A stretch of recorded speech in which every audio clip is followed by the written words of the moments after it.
Paripe é um dos bairros situados na área conhecida como Subúrbio Ferroviário de Salvador. Recebeu esse nome dos indígenas tupinambás, os primeiros povos a habitarem a maior parte do subúrbio, e não se pode afirmar com exatidão o seu significado, embora alguns estudiosos declarem que Paripe trata-se de um tipo de pesca ou armadilha para peixes. Segundo estudos históricos, as origens do bairro estão relacionadas com a existência de uma antiga fazenda, nomeada como Fazenda Meireles, onde existia uma pequena fábrica de azeite de dendê que atendia a fazenda e aos moradores de seu entorno. De acordo com os pesquisadores, Paripe se manteve rural até 1860, quando foi implantado na área um trecho da ferrovia que ligava Salvador ao bairro, e diga-se de passagem que até o século XVIII, Paripe não era considerada parte de Salvador, e sim um povoado de administração independente. Interessante esses fatos, vocês sabiam disso? Deixem nos comentários. O trecho nomeado de Calçada Paripe provocou diversas modificações no bairro, que perdeu gradativamente o seu caráter rural. E com a criação da estação ferroviária, se deu o início do processo de urbanização no subúrbio e principalmente em Paripe. Apesar de suas primeiras ocupações datarem da segunda metade do século XIX, segundo a pesquisa, o bairro passou a intensificar o seu processo de ocupação a partir de 1928, quando o comerciante Amado Bahia compra as terras da Fazenda Meireles, a qual concentrava boa parte do território que corresponde ao atual bairro de Paripe. Essas terras haviam sido vendidas ao empresário João Martins, dono da empresa de carnes verdes da Bahia, que adquiriu a fazenda com interesse na valorização das terras. Acrescentando que após várias tentativas de desenvolvimento não saindo como esperado, o empresário resolveu lotear a área. Observação: vou deixar o link da fonte de pesquisa na descrição com seus devidos créditos. A partir de 1930, surgem os primeiros loteamentos do bairro de Paripe, nomeado de Fazenda Meireles 1, 2 e 3, comercializadas e divididas pela imobiliária Martins e Cia Limitada, empresa também de propriedade do empresário João Martins. Segundo Rossi, nesse mesmo período, o empresário cedeu uma parte de suas terras para a construção de um conjunto residencial direcionado aos servidores da Marinha, nomeado como Conjunto Almirante Tamandaré. Já Souza, colaborador da pesquisa, acrescenta que o referido empresário visava a criação de loteamentos direcionados para a então classe média alta da sociedade soteropolitana, devido às belas paisagens existentes na área. Entretanto, com a valorização dos bairros próximos ao então centro de Salvador, somado à instalação do Centro Industrial de Aratu, CIA, e demais indústrias como a indústria de mamona da Bahia e a fábrica de cimentos Aratu, tal objetivo acabou não sendo concretizado.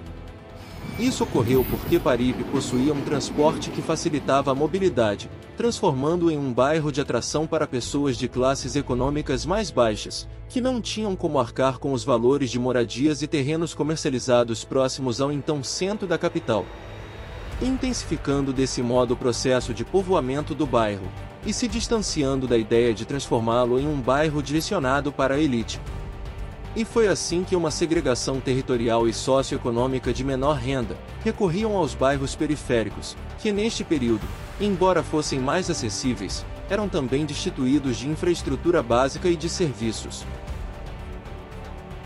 Nas décadas de 1960 e 1980, o bairro de Paripe passou por diversas transformações, perdendo definitivamente os resquícios da estrutura rural herdada de suas origens. Durante esse período, o bairro passou a se desenvolver e se expandir rapidamente e a contar também com a instalação de diversas indústrias e outros empreendimentos como o terminal aquaviário da Gerdau Uziba, uma olaria, fábrica de blocos e a indústria de líquido carbônico, localizada na orla de Tubarão.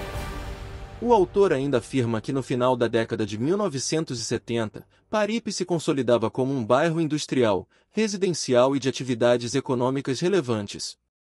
Com o seu rápido crescimento, Paripe acabou consolidando diversas funções, destacando-se a industrial e a residencial.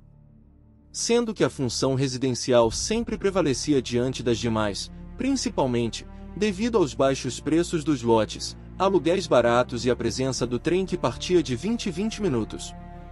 Observação: Hoje em 2023, a linha férrea já não está mais em funcionamento. Há uma promessa do governo em substituir por um meio de transporte mais moderno, chamado VLT, Veículo Leve sobre Trilhos, que no momento encontra-se em construção.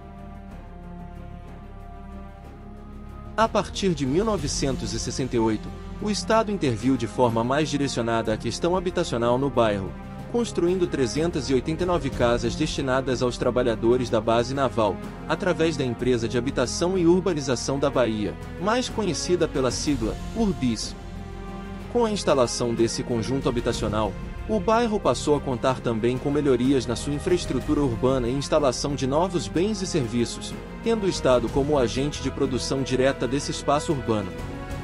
Dentre essas intervenções, destaca-se a construção de diversos conjuntos habitacionais e da Avenida Frânio Peixoto, suburbana, em 1970, desempenhando um papel fundamental na consolidação não só de Paripe, como de todo o subúrbio ferroviário. A instalação de tal avenida facilitou a ligação com as demais áreas da cidade e nos deslocamentos de mercadorias. Na década de 1970, surge o loteamento Parque Setúbal, da Sociedade Territorial Limitada, Citel, que obteve autorização para comercializar 1.571 lotes. Entretanto, em pouco tempo, o loteamento também teve suas áreas comuns ocupadas de maneira irregular. A partir da década de 90, com o fechamento de diversas indústrias no bairro, como a Companhia de Cimento Salvador, Cocisa e diversas outras, o poder público também interferiu nas questões econômicas de Paripe, através de incentivos fiscais, que fez com que fossem instalados diversos comércios de bens e serviços, culminando no desenvolvimento das negociações locais, que passou a contar com pequenos comércios direcionados a suprir as necessidades dos moradores do bairro. Em 2014, foi entregue ao bairro de Paripe a requalificação da Orla de Tubarão. De acordo com Silva, foram investidos um total de 3,5 milhões de reais provenientes de uma parceria público-privada. Com as obras foram implantados pisos intertravados de concreto e a circulação compartilhada entre veículos, pedestres e ciclistas. Além disso, os moradores passaram a contar com áreas para estacionamento, uma pista de skate, uma pista de caminhada, um parque infantil, uma pista tátil, bancos de concreto, e a quadra de futebol que foi reformada.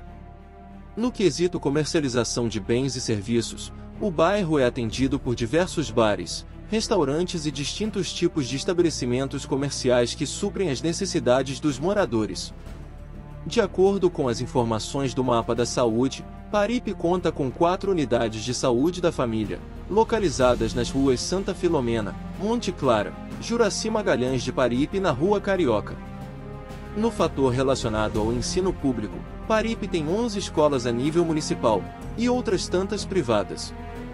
Vale mencionar também que Paripe é referência em religião de matriz africana atualmente. Em 2023, o bairro concentra um considerável número de terreiros de candomblé, sendo 42 no total, dos quais o mais antigo foi fundado em 1961. O terreiro fica localizado na Rua 13 de Maio. As praias de Paripe são das mais encantadoras de toda a orla de Salvador. O espaço é democrático e reúne pessoas todos os dias da semana para o banho de mar e também para ver o pôr do sol, que é um deleite. No entorno da praia, ficam localizados os principais bares e restaurantes do bairro, que servem comida regional com foco prioritário em frutos do mar. A muqueca de sururu é uma das favoritas dos visitantes. De acordo com os dados dos infográficos, em 2010, o bairro de Paripe contava com uma população total de 55.039 habitantes, a maior parte se autodeclarou parda, 56,14%, e preta, 28,48%, do sexo feminino, 52%, e na faixa etária de 20 a 49 anos, 49,82%. No que diz respeito aos domicílios, 5,46% dos responsáveis não eram alfabetizados e 43,2% ganha na faixa de 0 a um salário mínimo. A renda média dos responsáveis por domicílio no bairro era de R$ 1.013. Já com relação à infraestrutura ofertada, 93,06% dos domicílios contavam com coleta de lixo, 98,3% com abastecimento de água e 88,42% com esgotamento sanitário. Galera, esses são alguns fatos do histórico bairro de Paripe. E se gostaram do vídeo, não custa nada dar uma ajudinha deixando o like e se inscrevendo no canal. Faça seu comentário se tiver algum dado a acrescentar. Fiquem com Deus e até a próxima!